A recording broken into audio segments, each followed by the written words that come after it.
రానున్న రోజుల్లో ఎన్నో అద్భుతాలను చూస్తావు. మరెన్నో విజయాలను సాధిస్తావు. నీకంటూ ఒక చక్కటి జీవితం, ఒక చక్కటి కుటుంబం ఏర్పడబోతుంది. వాటన్నిటినీ స్వీకరించడానికి సిద్ధంగా ఉండు. నీవు కష్టంలో ఉన్నప్పుడు నేను పట్టించుకోలేదు అని ఎన్నోసార్లు నన్ను తూలనాడావు కదా!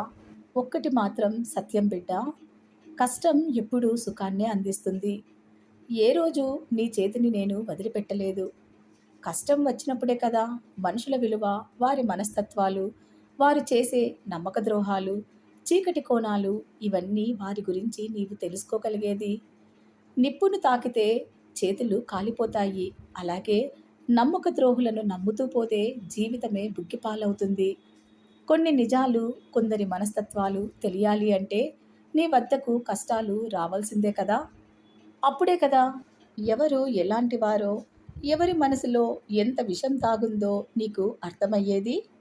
దూరపు కొండలు చాలా పచ్చదనంతో, స్వచ్ఛంగా, అందంగా కనిపిస్తాయి. కానీ దగ్గరికి వెళ్తేనే దానిలో దాగున్న ముళ్ళు, విషసర్పాలు, క్రిమికీటకాదులు, భయంకరమైన క్రూర జంతువులు ఎన్నో కనిపిస్తూ వస్తాయి. అలాగే కొందరు మనుషులు కూడా అంతే. దూరపు కొండల వలె స్వచ్ఛంగా, అందంగా, చక్కటి చిరునవ్వుతో ఆకర్షించేలా క్రూరత్వాన్ని మనసులో దాచుకొని, అవసరం తీరిపోగానే సమయం చూసుకొని మనసును తీవ్రంగా గాయపరిచి నమ్మక ద్రోహం తలపెట్టడానికి నీ చుట్టూ సిద్ధంగా ఉంటారు కొందరు. కష్టం వచ్చినప్పుడే వారు ఎలాంటి వారు, వారి మనసులో ఎలాంటి విషం దాగుందో వారి కదలికలను బట్టి, వారి కపట మాటలను బట్టి తెలిసవచ్చేది. అవన్నీ తెలుసుకోగలిగితేనే కదా, ఇలాంటి వారందరినీ దాటుకుంటూ వస్తేనే కదా జీవితంలో జాగ్రత్తగా అడుగులు ముందుకు వేయగలము. నీ కష్టాన్ని, నీ దుఃఖాన్ని చూస్తూనే ఉన్నాను.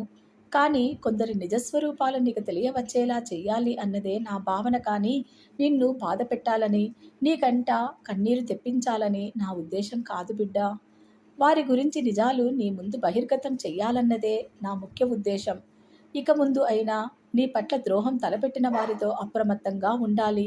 జీవితంలో చెడు జరిగింది అంటే తప్పకుండా మంచి వచ్చి తీరుతుంది.